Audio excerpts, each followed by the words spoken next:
ये एक विशेष दिन है।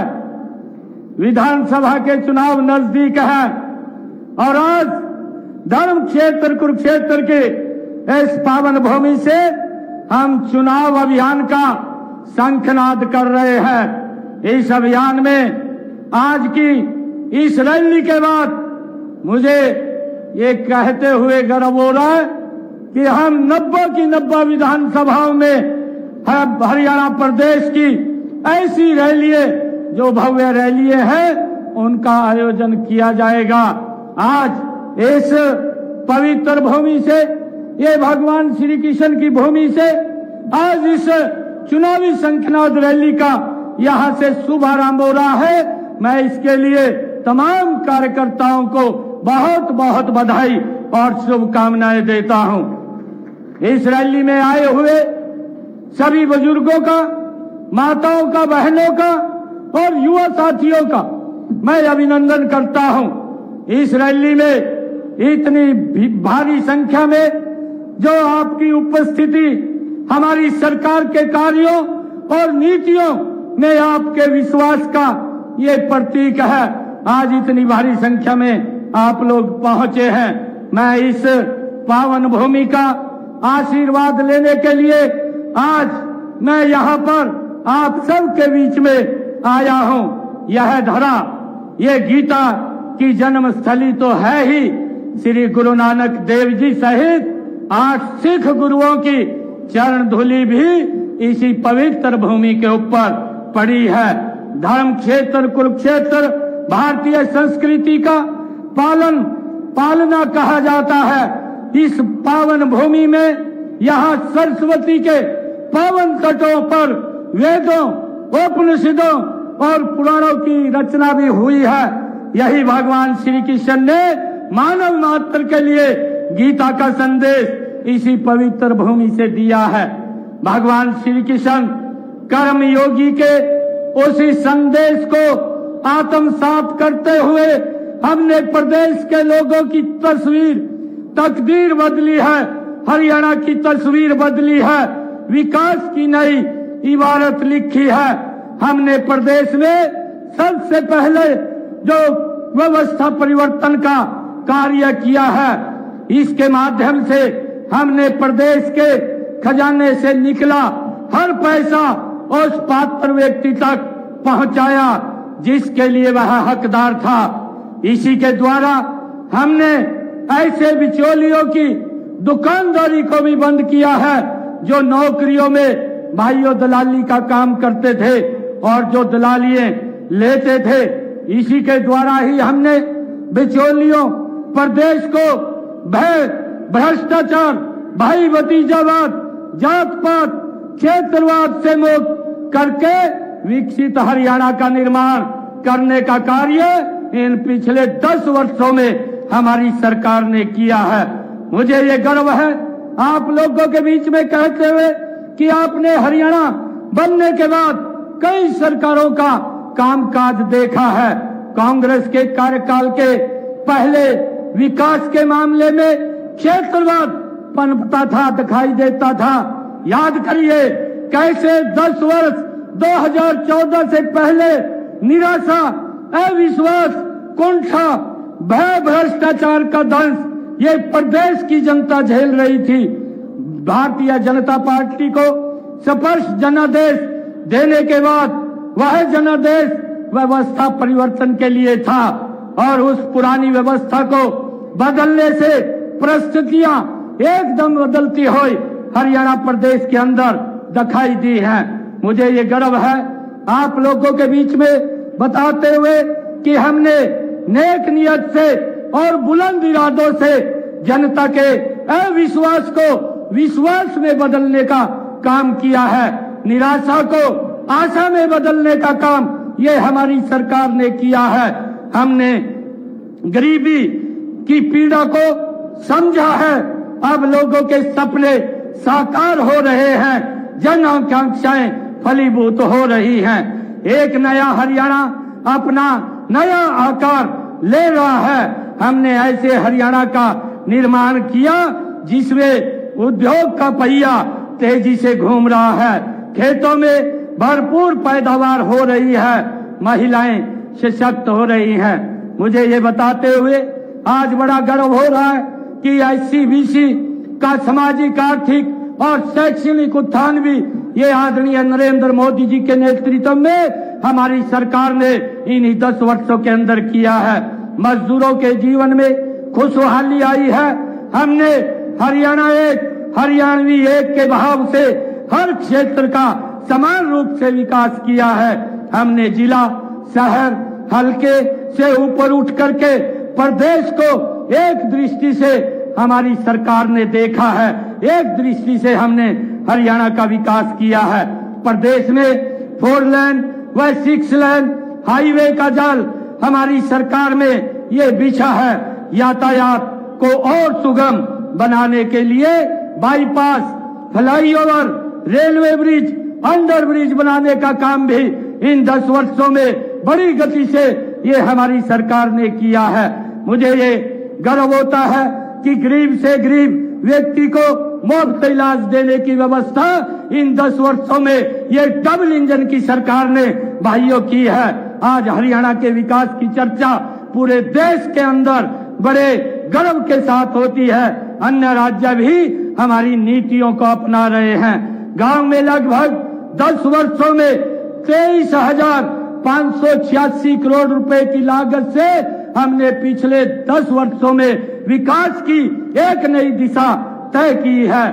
मैं अगर बात करूं, आज मैं थानेसर की इस पवित्र भूमि पर थानेसर विधानसभा की इस रैली के अंदर आज इसका श्री गणेश हो रहा है। मैं थानेसर के अंदर 500 करोड़ रुपए की लागत से श्री कृष्ण आयुष विश्वविद्यालय स्थापित किया जा रहा है। ये इन्हीं 10 वर्षों के अंदर हुआ है।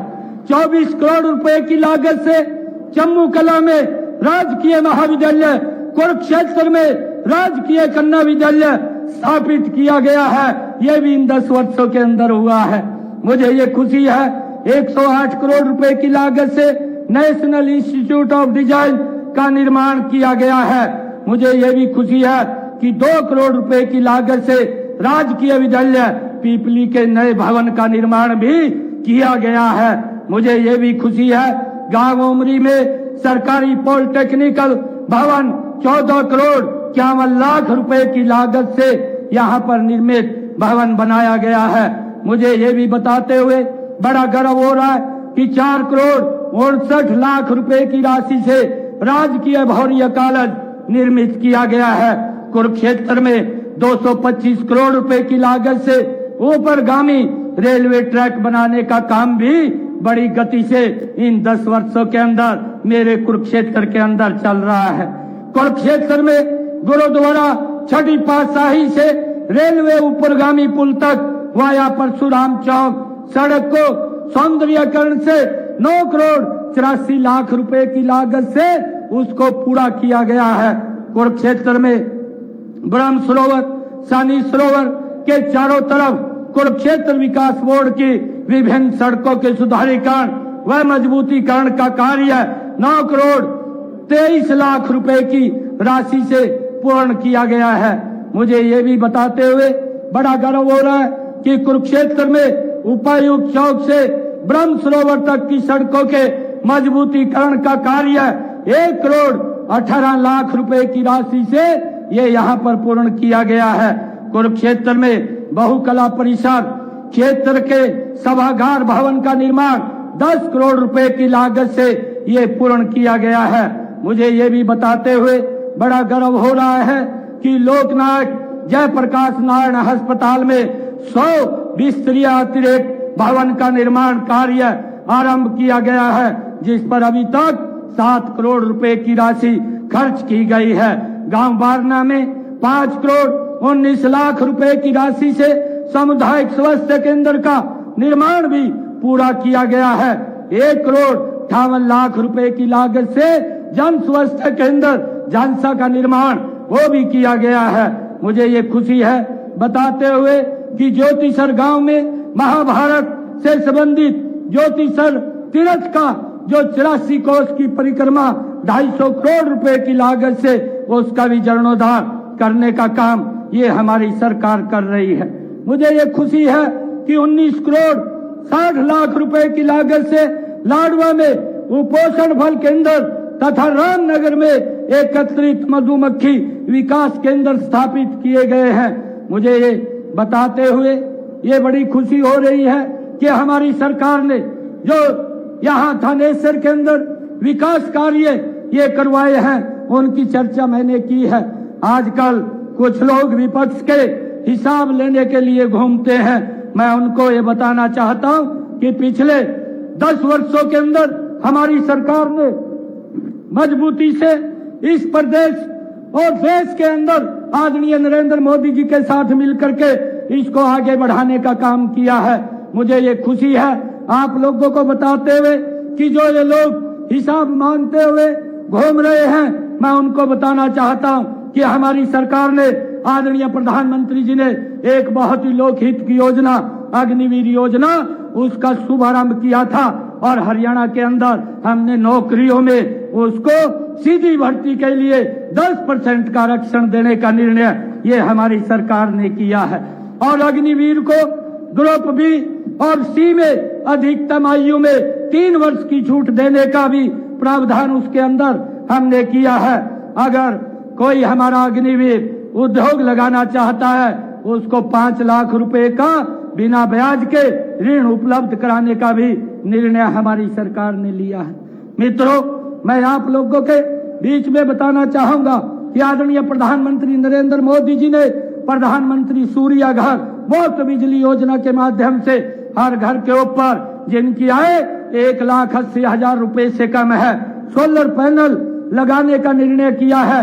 इसके ऊपर 1 लाख की सब्सिडी वो दी जा रही है, जिसके अंदर 60,000 रुपया केंद्र सरकार और 40,000 रुपया प्रदेश सरकार देने का काम करेगी ताकि गरीब व्यक्ति का बिजली का बिल 0 हो जाए। उसको लेकर के हमारी सरकार ने ये कार्य किया है। हमने युवाओं के सपने को साकार करने के लिए 40,000 पद और भरने का निर्णय किया है। मुझे ये गर्व होता है आज आप लोगों के बीच में ये बताते हुए जो हरियाणा प्रदेश 2014 से पहले युवाओं का विश्वास खो चुका था, आम व्यक्ति का विश्वास खो चुका था, आज हमारी सरकार ने 10 वर्षों में युवाओं में एक बड़ा विश्वास बढ़ाने का काम किया है। मुझे बताते हुए आज आप लोगों के बीच में अब तक हमने हरियाणा में 1,41,000 युवाओं को बिना पर्ची और बिना खर्ची के रोजगार देने का काम ये पिछले 10 वर्षों में हमारी सरकार ने किया है। भाइयों, हमने क्रीमी लेयर की व्यवस्था को भी वो बढ़ाने का काम किया है। हमारी सरकार ने निर्णय किया है कि 6 लाख से 8 लाख रुपए उसको करने का निर्णय भी हमारी सरकार ने किया है। हमारी सरकार ने गरीब व्यक्ति को भाइयों एक हैप्पी कार्ड देने का काम हमारी सरकार ने किया है। जिनकी आय 1 लाख रुपए से कम है, ऐसे प्रदेश के 84 लाख लोग जिनको 1,000 किलोमीटर तक वो फ्री में यात्रा कर सकेंगे, ये प्रावधान ये हमारी सरकार ने दिया है। भाइयों, मुझे ये भी खुशी है आप लोगों को बताते हुए कि आदरणीय मुख्यमंत्री शहरी आवास योजना के तहत हमने हरियाणा प्रदेश के 14 शहरों को चिन्हित किया और उनको 15,250 गरीब परिवारों को 30-30 गज का प्लाट भी सौंपने का काम ये हमारी सरकार ने किया है। भाइयों, मुझे ये खुशी है आप लोगों को बताते हुए कि हमारी सरकार ने जो पंचायतों के विकास कार्य करवाने के लिए लिमिट थी उसको भी बढ़ा करके 21 लाख रुपए करने का कार्य हमारी सरकार ने किया है। मुझे ये भी खुशी है कि सितंबर तक हर विधानसभा क्षेत्र में 10 करोड़ रुपए के विकास कार्यों को कराने का हमने टारगेट रखा है कि हम हर गांव के अंदर हर विधानसभा क्षेत्र के अंदर 10-10 करोड़ रुपए के विकास कार्यों को पूर्ण करेंगे। मुझे ये भी आप लोगों के बीच में बताते हुए गर्व हो रहा है कि हमने पिछले दिनों गांव में जो SC/BC की चौपालें थी उनको भी 118 करोड़ रुपए दे करके उनके नवीनीकरण के लिए हमने उसको आगे बढ़ाने का काम किया है। मुझे ये भी बताते हुए बड़ा गर्व हो रहा है कि हमारी सरकार ने यह भी निर्णय लिया था कि बिजली का जो मिनिमम चार्ज है उसको समाप्त किया जाएगा और जितना यूनिट वो खर्च करेगा 2 किलोवाट का जिसका कनेक्शन है उसका जितना यूनिट खर्च होगा उतना ही बिल आएगा। उसके ऊपर जो मंथली मिनिमम चार्ज था उसको भी हमने समाप्त करने का कार्य किया है। भाइयों, मुझे ये बताते हुए आप लोगों के बीच में इस बात की चिंता है कि कांग्रेस वे नई नई तकनीकों से झूठ फैलाने का काम फैला करके राजनीतिक लेने की ताक में रहते हैं। कांग्रेस हरियाणा में हिसाब मांगो वो नाम से एक विशेष अभियान उन्होंने चला रखा है। मैं आज आप लोगों के बीच में ये बात उन लोगों से कहना चाहता हूं कि हम हर साल सरकार की वर्षगांठ पर अपनी सरकार की उपलब्धियों का हिसाब पहली बार 10 वर्षों के अंदर हर वर्ष जनता के बीच में जाकर के देते हैं। ये निर्णय हमारी सरकार ने लिया है। भाइयों, भाजपा के 10 सालों का हिसाब मांगने वाले पहले अपने गिरेबान में जांच करके देखे। उनकी सरकार कमीशन मोड में काम करती थी और हमारी सरकार मिशन मोड के अंदर हरियाणा प्रदेश को आगे बढ़ाने का काम कर रही है। मैं उनके राज में भ्रष्टाचार चरम सीमा पर था। जिनकी बही फटी थी वो हिसाब मांगते घूम रहे हैं। किसानों की जमीन, जो लोग किसानों की जमीन कौड़ियों के भाव खरीद करके बिल्डरों को लाभ पहुंचाने वाले आज हमारा हिसाब मांग रहे हैं। सीएलयू के नाम पर करोड़ों का घपला करने वाले आज हमारा हिसाब मांग रहे हैं। जात पात, क्षेत्रवाद, भाई भतीजावाद की राजनीति करने वाले आज हमारा हिसाब मांग रहे हैं। हमारा हिसाब तो हरियाणा का वो युवा देता है जिन्होंने बिना पर्ची बिना खर्ची के हरियाणा में नौकरी ली है, वो हमारा हिसाब देता है। हमारे कार्यकाल का हिसाब वो गरीब व्यक्ति दे रहा है जिसका इलाज 5 लाख रुपए में फ्री करने का कार्य हमारी सरकार ने किया है। हमारा हिसाब किसान दे रहा है जिसके खाते में प्रधानमंत्री फसल बीमा योजना, जिसके खाते में मुआवजे की राशि सीधी डायरेक्ट उसके खाते के अंदर पहुंच रही है। आज हमारा हिसाब वो दे रहा है। हमारा हिसाब वो बुजुर्ग दे रहे हैं जिनके घर बैठे हुए उनको किसी दफ्तर में चक्कर काटने की जरूरत नहीं है, घर बैठे ही पेंशन लग जाती है। वो बुजुर्ग हमारा हिसाब दे रहा है। कांग्रेस काल्पनिक आंकड़ों पर बेरोजगारी की ये झूठी बात करके प्रदेश के लोगों को गुमराह करने का काम ये करते हैं। परंतु भाइयों, कांग्रेस को ई गवर्नेंस से भी एलर्जी है। मैं जब देखता हूं कांग्रेस के नेताओं के पास बोलने के लिए तो कुछ नहीं होता, जब बोलने के लिए नहीं होता तो इस प्रकार का दुष्प्रचार करते हैं कि हम आएंगे, हम पोर्टल को खत्म कर देंगे।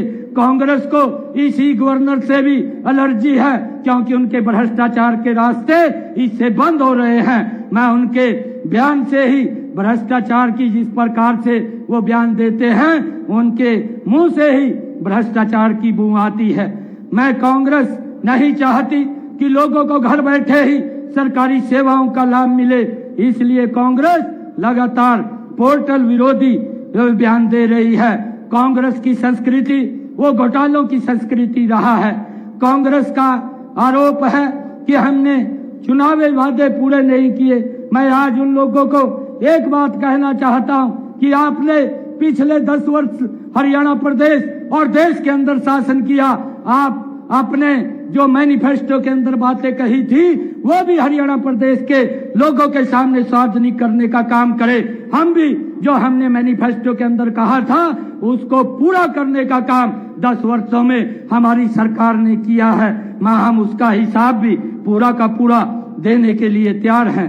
कांग्रेस हम पर किसानों की अनदेखी का आरोप लगाती है। उन्होंने किसानों की हजारों एकड़ भूमि अधिग्रहण करके पूंजीपतियों को देने का काम ये कांग्रेस ने किया। हमने किसानों की 1 इंच भूमि भी अधिग्रहण नहीं की। ये हमारी सरकार की पारदर्शिता है। भाइयों, मैं आप लोगों के बीच में आज एक बात कहना चाहूंगा कि हमारी सरकार पिछले लगभग 10 वर्षों के अंदर एक मिशन मोड के अंदर काम कर रही है। आदरणीय नरेंद्र मोदी जी, आदरणीय डबल इंजन की सरकार के अंदर हम लगातार विकास कार्यों को आगे बढ़ा रहे हैं। हम आप लोगों से मैं ये अपील करना चाहूंगा कि हम सब हम सब एक मुश्त खड़े होकर के ऐसे लोगों के जो झूठ फैलाने का काम करते हैं उनका जवाब देने का काम करेंगे। आज हरियाणा प्रदेश के अंदर एक वातावरण इस डबल इंजन सरकार के प्रति आदरणीय नरेंद्र मोदी जी जब तीसरी बार शपथ लेते हैं तो हरियाणा के लोगों के अंदर भी इस बात का भाव है कि हरियाणा में भी ये डबल इंजन की सरकार तीसरी बार बनेगी और हरियाणा प्रदेश के विकास की गति को और गति से आगे बढ़ाने का काम करेगी। मुझे ये खुशी है कि आज आप लोगों के बीच में जब इस थानेश्वर की मैं जनसभा के बीच में आप लोगों के बीच में आया हूं और हरियाणा प्रदेश के अंदर हमारी सरकार लगातार हर रोज कोई न कोई निर्णय वो ले रही है। मैंने कुरुक्षेत्र के अंदर जो पिछले 10 वर्षों में काम किए हैं उनके बारे में भी बताया है। हरियाणा प्रदेश के अंदर भी जो हमारी सरकार ने बिना भेदभाव बिना भाई भतीजावाद भाइयों विकास कार्यों को किया है उसकी भी चर्चा आज हर हरियाणा वासी करता है। मुझे इस बात की बड़ी खुशी है। आज मैं कुछ और घोषणाएं आज इस पवित्र भूमि से करना चाहूंगा कि आज हम कुरुक्षेत्र की उस पावन धरा के ऊपर उपस्थित हैं। आज मैं ये घोषणा करता हूं कि आज तक प्रदेश के किसानों को की तरफ से पिछले अभियान का जो 133 करोड़ 55 लाख 48,000 रुपए बकाया था आज उसको माफ करने की मैं घोषणा करता हूं। इससे हरियाणा के किसानों को हर वर्ष लगभग 54 करोड़ रुपए की लागत की राहत मेरे हरियाणा प्रदेश के किसानों को मिलेगी। मैं आज इस पवित्र भूमि से किसानों की एक बड़ी समस्या जो नए ट्यूबवेल कनेक्शन लेने के लिए 3 स्टार की मोटर की खरीद का था उसके लिए भी मैं घोषणा करता हूं कि 27 जून को घोषणा की थी कि 31 दिसंबर 2023 तक आवेदन करने वाले सभी किसानों को ट्यूबवेल कनेक्शन दिए जाएंगे। मैंने ये 27 जून को पिछले दिनों घोषणा की थी। यह भी घोषणा की थी कि जिन किसानों को पुराने ट्यूबवेल खराब होने पर दोबारा किसी जगह पर बोर करना पड़ता है उन ट्यूबवेलों पर सौर ऊर्जा की शर्त लागू नहीं होगी। उन्हें पहले से आ रही बिजली के कनेक्शन ही पर ही चलाया जाएगा। ये भी घोषणा मैंने पिछले दिनों की थी। मैंने ये भी घोषणा की थी कि 19 जुलाई को एक घोषणा यह भी थी कि ऐसे सभी किसान जिनके ट्रांसफार्मर बिजली निगमों द्वारा वो खराब हो जाते थे और बदलने के लिए किसानों से चार्ज लेते थे, हमने अब ये घोषणा की थी कि किसी भी किसान से अगर ट्रांसफार्मर जो बिजली विभाग का है वो खराब हो जाएगा तो उसका खर्चा वो किसान से नहीं लिया जाएगा। ये भी घोषणा हमने पिछले दिनों की थी। आज मैं एक और नई घोषणा करता हूं। मैं सभी किसान भाइयों ने मुझे एक समस्या भी यह भी बताई थी कि ट्यूबवेल के लिए 3 स्टार मोटर बेचने वाली केवल 10 कंपनियां ही रजिस्टर्ड हैं। आज मैं ये घोषणा करता हूं कि जितनी भी भारत के अंदर ये 3 स्टार वाली कंपनियों की मोटरें हैं वो सारी की सारी हरियाणा के पैनल के ऊपर आ जाएंगी। किसी को कोई दिक्कत नहीं होगी। कौन से कंपनी की खरीदनी है कौन सी की नहीं खरीदनी, अब वो 3 स्टार मोटरें खरीदने की वो उसको इजाजत होगी। मुझे ये बताते हुए कि जो मुआवजा राशि उसके भुगतान के बारे में मैं बताना चाहता हूं कि कुछ कारणों से 2023 से पहले फसलों को प्राकृतिक आपदा से नुकसान के मुआवजे की कुछ गांव की राशि अभी तक लंबित थी। मुझे ये खुशी है कि आज इस पवित्र भूमि से आज हिसार, रोहतक, नूह, फतेहाबाद और सिरसा जिले के किसानों की लंबित 137 करोड़ रुपए की मुआवजा राशि अगले 1 सप्ताह के अंदर उनके खाते के अंदर चली जाएगी। मुझे ये भी बताते हुए बड़ी खुशी हो रही है कि पिछले 10 वर्षों में हमारी सरकार ने किसानों की 14 अन्य फसलें भी एमएसपी पर खरीदने का काम किया था और आज 9 फसलें और बकाया हैं। हरियाणा प्रदेश की जितनी भी फसलें हैं सारी की सारी एमएसपी पर खरीदने का काम ये हमारी सरकार करेगी। आज मैं इसकी घोषणा करता हूं।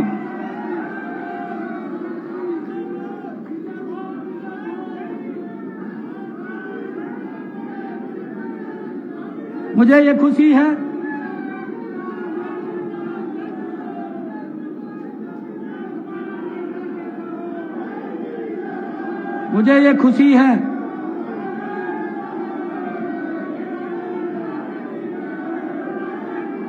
मुझे ये खुशी है बताते हुए कि ये